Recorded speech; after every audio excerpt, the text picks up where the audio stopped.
Hello, everyone. Welcome. Welcome. Thank you so much for being here this week. I'm excited for our guest. It's going to be a lot of fun.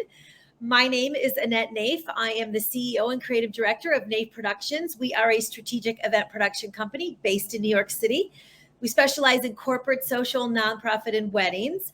I also coach wedding and event planners. And if you are a wedding or event planner or both, which we are, and you are looking for an amazing group of people to collaborate with, you have to go over to Event Planner Society Facebook group. Great group of people. If you're driven, creative, passionate about what you're doing, I do a lot of education in there, and I'm going to be launching a workshop or a masterclass, I should say, in August. Great stuff. Our team is putting all of that together now. You will not want to miss it. Lots of free content, and you got to get in there. So we'll be marketing a lot about it. So if you are a wedding and event planner, go over to Event Planner Society in our Facebook group. Love to see you there. If you're looking to do a virtual, live, hybrid, whatever kind of event you're looking to do, please contact us. Happy to consult and help you out. Okay, so my next guest is Whitney Eckis. We're going to talk about the power of influence, which I'm excited about. Okay, so Whitney started her career perfecting the practices of growing brands and businesses in the digital space. At the vibrant age of 22, she became the founder and CEO of Eckis Marketing, a creative communications agency based out of San Diego, California, which is beautiful there. I've been there many times. Eckis Marketing, under Whitney's leadership, has elevated brands such as Marriott, Hilton, Red Bull North America, SoulCycle, ClearSTEM Skincare, and many more. Whitney continues to help brands elevate their businesses in the digital space. Her work has been featured in Entrepreneur, ESPN Radio, Forbes, and Modern Luxury, and so many other things that I'm going to let her tell you about. Whitney, welcome. How are you? I'm doing so good. I'm so excited to be here. I hope I pronounced your last name correctly. Yes, you did. Eckis. Okay. It's honestly, it's like pronouncing a wet kiss, but it's Eckis. I hope I did. I forgot to ask you before. I wanted to make sure I was pronouncing it correctly. So really happy for you to be here. I want you to talk about, there's something else here in your bio that says about Get Supr. Is that? So why don't you talk a little bit about that? First, tell us like how you got started, how you got into all of this, how'd you get started in the marketing and entrepreneurship? And then let's talk about Get Supr. I want to learn more about that. Absolutely. So I've had my creative agency for the last 6 years. It's been a beautiful journey, just learning really how to grow into an entrepreneur. And while I was for sure. And while I was really getting excited about building different brands and getting excited about some of the brands that I was seeing just in the landscape, I started to slowly invest into brands and really learning really understanding what it took to create a successful product-based business. So in 2020, we lost about 75% of our clientele. We were very heavy in the hospitality industry in San Diego. So naturally with the pandemic, had to pivot hard. And I also found myself with, a mental health diagnosis. I was diagnosed with severe anxiety disorder and depression. I was a caffeine-holic, which was actually triggering a lot of my anxiety attacks and panic attacks. And so I started experimenting with CBD because I didn't want to give up my coffee ritual every single morning. And we launched and created Get Supr, which is a hemp-infused instant coffee that basically slows the release of caffeine throughout your day so you have calm, focused energy. That really helps with those triggered bodily responses, whether that's the jitters or the panic attack or just anxiousness in general. And so we launched that basically in 2021, and we've been running with it ever since. That's amazing. And I don't drink coffee. I never have. I'm one of the rarities in the world that don't have plenty of energy aside from that. And it makes me very nervous. So like if I can't have caffeine at all, I do teas. I'll do teas, but I have to. So I get that. I cannot do caffeine. It makes me very, very nervous. And So, my mother was very strict about, she drank 2 pots a day, did not allow us to have coffee. I'm the oldest of 4. But by the time my sister came along, she was drinking coffee at 9 years old. So there you go. That's what happens when you have so many kids in the family. The youngest gets away with murder. So anyway, we never did the coffee. Okay. So what is serial entrepreneurship? Yeah. So basically serial entrepreneurship is really investing yourself into multiple different business avenues. Whether or not, I think there's a lot of gray area on what serial entrepreneurship looks like. For me, it's being part owner in multiple different streams of revenues and or brands. So I honestly started off being an investor by leaning into sweat equity, and then started to take on my own business ventures. And now I get to kind of refer to myself as an angel investor and strategic advisor. So I've kind of learned my way up of what the investment world really looks like and what serial entrepreneurship really embodies, and kind of found my sweet spot after 6 years. Yeah. So why don't we talk about that? What does, share some things about investing and what that looks like? Yeah, absolutely. I mean, basically my world of investing was when I first started working with these brands, I was working with a lot of startups. And again, in and around 2020, there was a lot of movement in the CPG space. There was a lot of new brands that were starting up, that were going for funding, and they really needed help with, people that could bring in this marketing strategy or branding strategy, or, really put together a go-to-market plan for them. But a lot of them, couldn't pay our retainers for the agency. Right. So I kind of loosely started my investment journey by offering up sweat equity, for either a, billable hour period and or actual equity in the company. So I started to get savvy of that. Obviously, I had a couple of brands that didn't necessarily work out. And then I had a couple of brands that really just thrived. And one being actually is Mela. It's a watermelon water. I don't know where everyone's based, but right now we're all pretty much available. Yeah, pretty much available nationwide. It's really cool. It's a canned watermelon water. And I've just been kind of falling in love with the founder story ever since, and being, someone that has both a service-based business and now also a product-based business. It's really kind of turned me on to what founders need and what brands need, especially in the beginning. And so I've been able to kind of capitalize on that, but also really support these brands and their vision through my own learnings and my own experience, as well as with additional capital now. Right. Well, that's great. So tell us about diversified investing. I'm very interested in all of that, because I myself am, I think you should have several streams of income, because you don't want to put all your eggs in one basket. Hence 2020, when we all had to shut down our event businesses. And so it was a little crazy. We went to a virtual platform, but still. And with my coaching program now, I'm trying to build that up, because someday I'm going to probably get out of events and move into that, because, it's a lot of work. 30 years of doing this is a long time, but I love it. So we'll see. We're going to stick to it. But so why don't we talk about the diversity, tell us about diversified investing. Yeah, absolutely. So again, the way in which I work, it works so well for me from the marketing sphere, right? So I'm working with a lot of different brands. I've worked with a lot of different startups. I've worked with just a lot of different founders. So there's so many different forms of investing your money properly. And the way in which I do it is I really love to look at the venture route. And the way that I also do it is I've done it and set it up a couple different ways, where I'm, again, able to offer sweat equity, which again, I don't know if sweat equity is like, if anyone's unfamiliar with it, but basically it's giving up a portion of your value, your expertise, or your work in exchange for a piece of the company, whether it's, again, equity, whether it's a conversion note, whether it is, some form of billable hours or return or retainer, things like that. And so very quickly I was able to realize that there were so many people that I wanted to work with and so much value that I could offer, that was almost the easiest barrier to entry.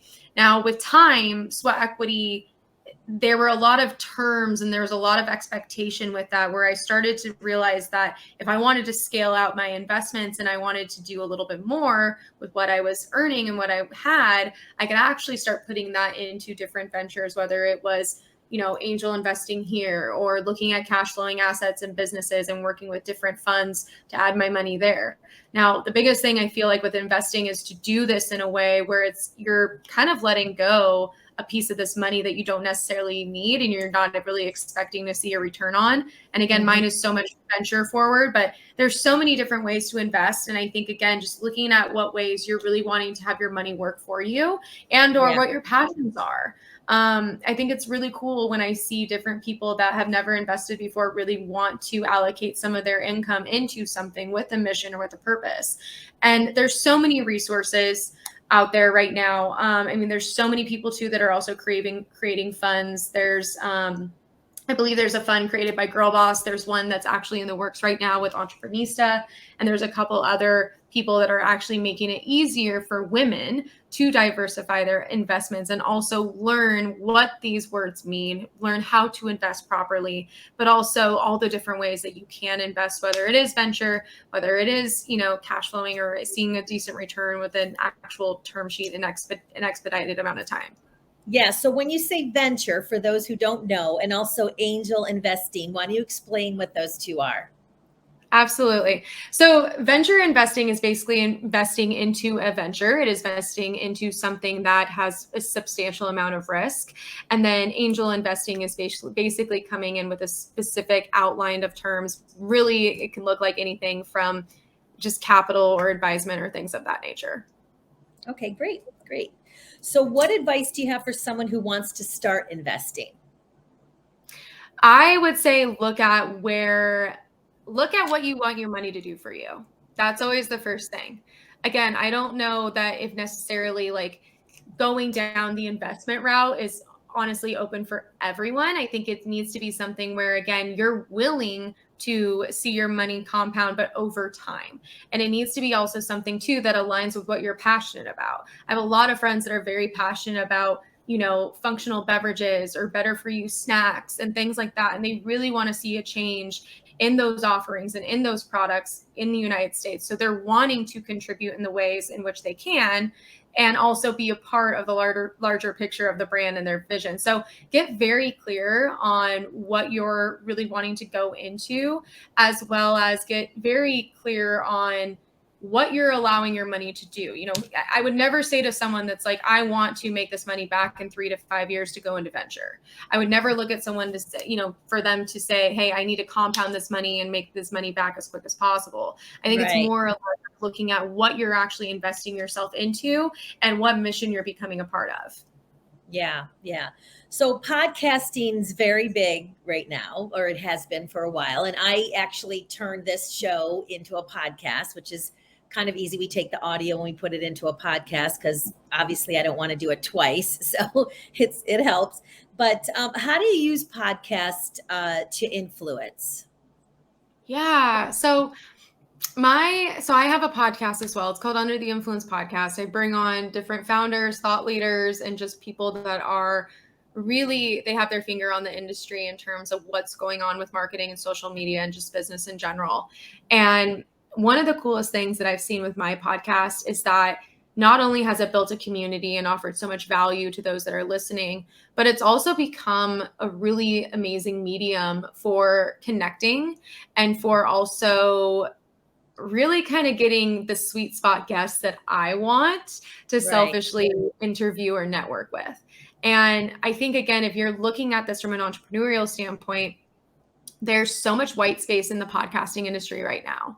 And when I say that, it's not that there's not a lot of podcasts out in the market, but there's a lot of people that are looking to expand their story and share their vision onto various podcasts, which gives you the leverage of being able to connect with people that you wouldn't normally get the chance to connect with.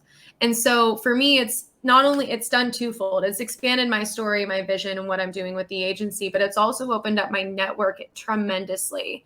And one of the best ways that I've been able to do that is actually bring on brands that I'm interested, creators that I'm interested, people that are, industry leaders or thought leaders onto the show, be able to really get them to share all their tips and tricks and just value.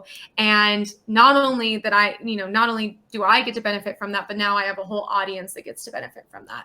So that's something where I feel like podcasting has just gone it's just been such a benefit to help to growing my business, growing my network, but also it brings so much value to other people that are really wanting to hear from these guests and hear it in a format that I present.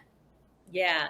No, I agree. And I, don't, like I said, I have the show and then I turn this into a podcast, but it makes me think sometimes that I should, do two separate things or just do the podcast. But I do like to do the live show because I do like to do the interviews. I started this when, and this is a thing, I was scared to death to do this, right? Which is, I'm sure people who know me are laughing because I'm not really shy, but you get on camera. I hate the camera.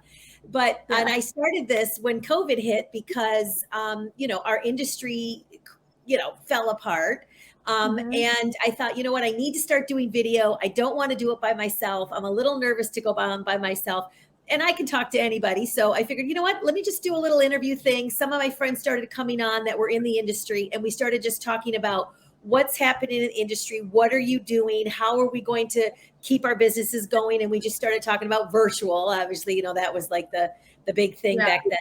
So, and now I'm like, I don't know, 80 shows in. So I just been going for the last couple of years now, and I'm going to keep going. So, and then I just made it easier and put it in the podcast. If somebody's starting to wanting to do a podcast, what do you suggest? Like, how do they start? Oh my gosh. Well, first, I also have to say this, like, have a podcast if you're passionate about it, because it is a lot of work. It is a lot of build out. Yeah. And it's something too where I feel like podcasting is also a slow burn. That is something where you're really building up a core audience, but that audience that you're building is very in tune with what you're offering and they're showing up for you. They're showing up for the value that you offer. So I would say my first step is getting very clear on what you want the show to be about and how you want the show to serve you. I think, again, like bringing it back to your why is always key here before we start thinking about your audience and how you're going to grow it and things like that, because ultimately you're going to be the one showing up, especially in the beginning, really presenting that value and really showing up for yourself before you're able to show up for others. Now, second, I think that as you develop the show and you develop where you really want to be seated in the show and what the themes and the topics and the guests look like, then you can start bringing your audience into the mix. We started doing like live questions and reading reviews and doing giveaways for our audience. And it's been so fun because it also gives all the guests an opportunity to therefore like expand their brands further and get their product in people's hands and stuff like that. So I would say get very clear on what the show is going to be about, what your why is, and then where you want to see the show go, and that's also going to kind of help the trajectory of why you're doing this, where you're expanding it to. Even like you said, like you have this live show, which is so beautiful, and you're repurposing it to a podcast, which makes total sense for a podcast platform and for your brand. Right. And I'm going to start going on my own, like going in myself, just by myself and giving more tips about the industry and all of that. Once I'm working on doing all of that.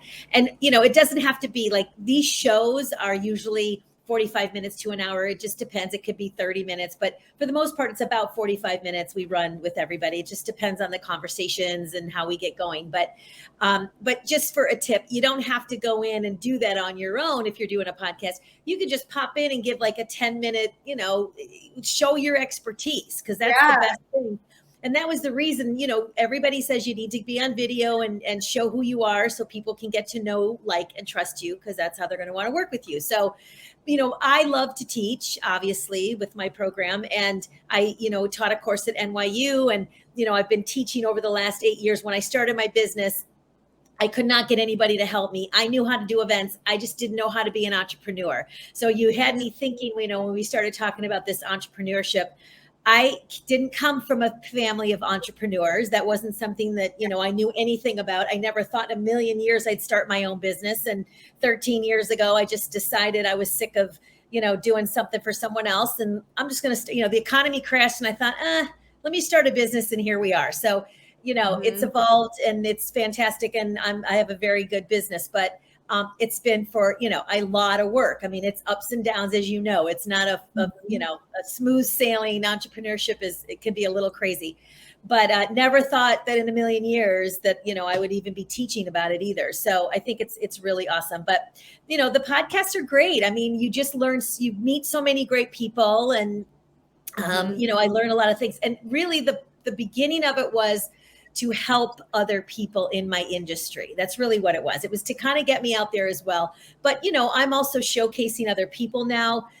We're not like, it was a whole different program when I first started it, it was kind of nice. It was bringing people together and helping them and empowering people to say, you can keep going. This is what we're doing, and trying to teach them on how to keep their businesses going. But but guests like you are great because that teaches them all different kinds of things in the, small business world or entrepreneurship. So it's really awesome. Absolutely. Thank you.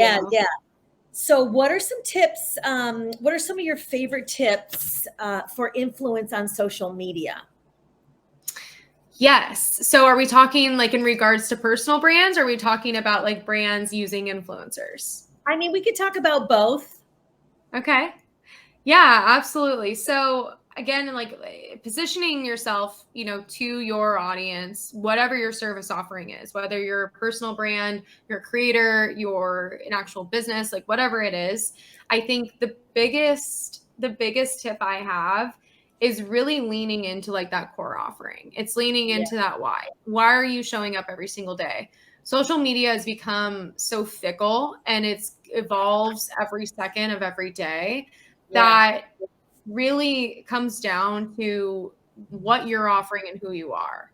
And I know that's such a cop out for like being authentic, which is normally the answer that everyone gives, but there's something so unique about you and about the business and about your true core value that it's one of the best ways to grow your community is by simply showing up as you are. And so I think from a personal brand standpoint, that is 100% the first tip that I always give. From a business standpoint and how you leverage creators or influence, I think is very different. But from a business standpoint, I think that there's so many people out there that can champion you. And that's really truly the way that I look at influencers and creators right now, or even personal brands that want to rep your business or however that looks.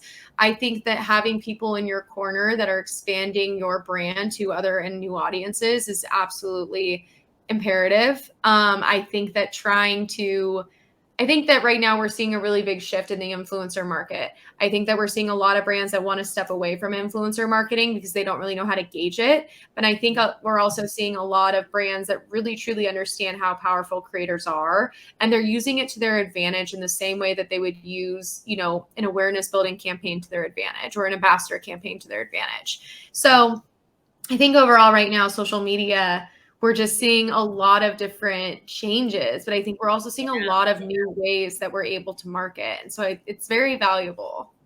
It is. And, when Facebook first came out, I actually started marketing. Like I just started talking about what I do, right? I wasn't, and people were like, you can't market on social media. They thought I was crazy. And I'm like, well, I don't know if I'm marketing or I'm just talking about what I do and our business. And when I would do events, I would just showcase the events, right? So it was marketing. It was being visible. I tell that to all of my students. You have to be visible and consistent. Otherwise, no one's going to know who you are. And you might feel like there's nobody out there paying attention to you, but they are. People will see you. Like when we don't have a ton of people that are on live, but when we post this, there's thousands of people that see these videos. So you never know, right? And I get a lot of people that write, and say, I want to be on the show, or, so it's kind of fun to see, like, I love what you're doing. I love the show. And you think, oh, good, someone's watching.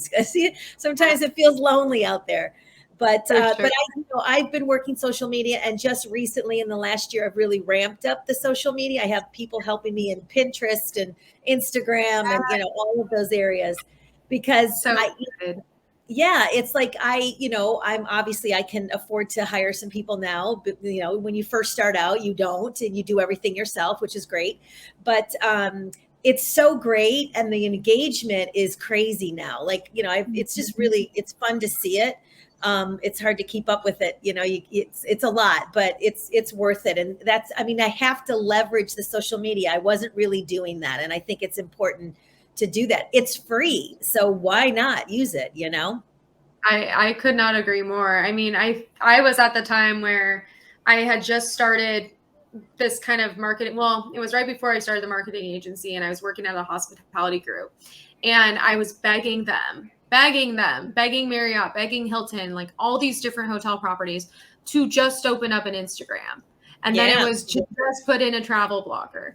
And it seems so foreign, but now it's such the way of our economy is really seen through the lens of social media. So that's really incredible to hear that you were like first to market yourself on Facebook. Really was. And I think I did it accidentally, but it was, I thought, well, gosh, and those days they didn't monitor anything. There was no algorithms and none of that, right? I should have, had I known, I would have really, done something bigger with it, but you didn't know. He had no idea. It was all new. It was just, at first I was just connected with my nieces and nephews just to watch what they were doing and make sure they're staying out of trouble. And Facebook was where they all hung out. Now they're not pretty much on Facebook. None of them are there now. Not, the young ones don't want to be there anymore. But so yeah, all right. So what do you think of the current social media landscape, and what predictions do you have for the future? I think we talked about the current landscape. Yeah. I mean, if you're just starting out in social media, you got to get in the videos. You got to do video. It's just you really have to. That's the only way to kind of make it happen. And there's ways to do, carousels and all that good stuff. I'm learning all that crap now. But so what predictions do you have, for its future?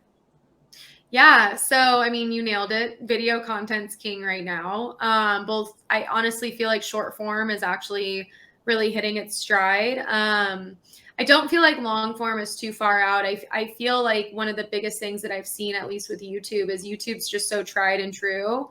And if you can really start to grow a community there, it will be one of the best assets that you can build. You also mentioned Pinterest, which I think is really underrated for what it can do. Pinterest is actually one of the only social media platforms that drives traffic away from itself. So it's actually set up more like a search engine than it's set up more like a social media, which I think is very, very intuitive, but also a lot of people don't understand Pinterest, and they don't understand its power to send traffic to whatever site you want it to. So I would highly recommend looking at Pinterest if you're a brand or personal brand and where you're wanting to send traffic. But overall, I think ads are good too on Pinterest. So I've gotten some really good results with ads. If you're wedding planners, brides are hanging out over on Pinterest. So you got to get over there and, get yourself visible. But the ads are great. They're a lot. I get much more success on those, and I don't spend a lot of money. So you don't have to do that. But so go ahead. I'm sorry. I didn't mean to interrupt, but I wanted to mention that. No, the ads are amazing for sure. I would say right now, I think what we're looking at with social media is we're looking at one of two things. One, I think the creator economy is about to expand even further. And what I mean by that is I think that there's such an insane landscape for people actually making money as creators, and the world is wanting more. They're setting up more platforms. There's more access. There's an easier barrier of entry to start growing an audience. I know TikTok has been such a controversial topic, but I mean, I think TikTok really did disrupt a lot of the social media culture that we've seen.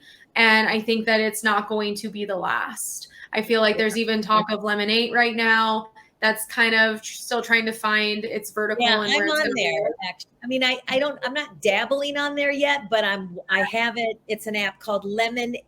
If for all of you who are wondering what we're talking about, and I have to say, I've been watching it because it comes up. I get like notices on my phone, and I've been watching it, and it's such a polite group of people. Like there's everybody's so courteous on it, and no one says any bad things to people. Because social media can be brutal. Like people are just nasty and say the worst things to people. I'm like, geez, Louise.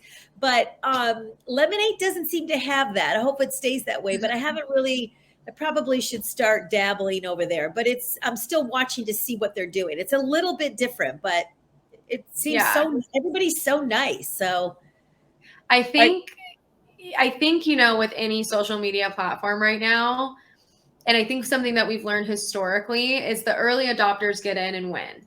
So I think if you are someone that's looking at, am I expanding into these new platforms, especially a new platform, like let's just say Lemonade, where it's still kind of in its infancy, get in early to grow that audience and to really take advantage of, you know, the lack of saturation. So that's kind of what I've seen from just the social media landscape and where we're going. Yeah, that's great. Okay. So what advice do you have for someone who wants to find a job in social media? Think very long and hard about what kind of job structure you want. I mean, social media is something where whether or not you're working for yourself or you're working for a brand or you're working for an agency, it's a very underestimated career. In fact, I think that people that are in the realm of social media on their day-to-day are some of the hardest workers I've ever seen. And that is because they do so much and it's still so undervalued of what they're doing because everyone has access to social media. So a lot of these strategists get really overworked and they get really burnt out because they're not truly being valued for what they're actually doing and completing. And so I would say if you're looking for a job in social media, really look at your own boundaries and your own terms. Again, whether or not you're working for yourself and you're freelancing or you're going to an agency or you're working with one brand in particular, really look at how you want to set that up for yourself and what you want to be doing on the day-to-day, because it can get a little hairy and a little gray area because you can honestly be taking on too much. And those that don't know social media and they don't know this strategy, I think also too, they underestimate the power and the amount of work that truly goes into it. Yeah, it's a lot. I have, I don't have just one agency that does everything. I have experts in Pinterest. I have someone who's good at Instagram. I have different people for each one.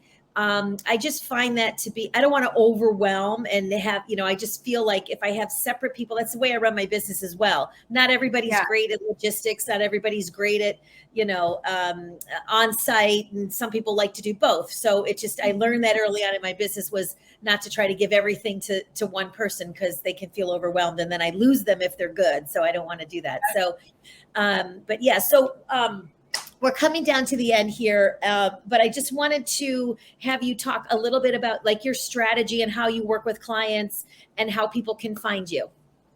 Absolutely. Yeah. So we work with emerging brands and established brands, and basically our core services, we call ourselves a creative communications agency, which is exactly what we are. But we touch everything from social media, influencers, experiential content creation, branding, email marketing, and SMS. So we really are the brand's level and vertical of communicating directly with their consumer and making sure that we're hitting on those touch points. And we're always open to working with, again, early stage brands or very established based brands for these said campaigns.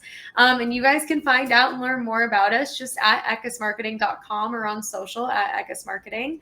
And then to learn more about Get Supr, you can find us just at GETSUPR. We are also on social. And then to learn more just about me and my personal journey, you can find me at Whitney Eckis on pretty much any platform that you can find. So we've put the eckismarketing.com in the chat for you guys to find her. And thank you so much. It's been great talking to you. Thank you so much. You've got me thinking about all kinds of stuff now. Love it. Of course. Work in the future here. So great talking to you. Thank you. I really appreciate your time. Thank you, everyone, for joining us. Again, if you are a wedding or event planner and you are looking to collaborate with all kinds of people in the industry, join us over at our Facebook group, Event Planner Society. We will not be here next week as I'm taking the week off because it's my birthday. So I'm going to do some celebration. I just got back from Italy, which was fantastic, by the way. But I'm going to do some more celebrating and with some friends and have a little party this week. So happy Earth Day, July. Thank you so much. So have a fantastic week, and we will see you guys in a few weeks. Talk to you later. Take care.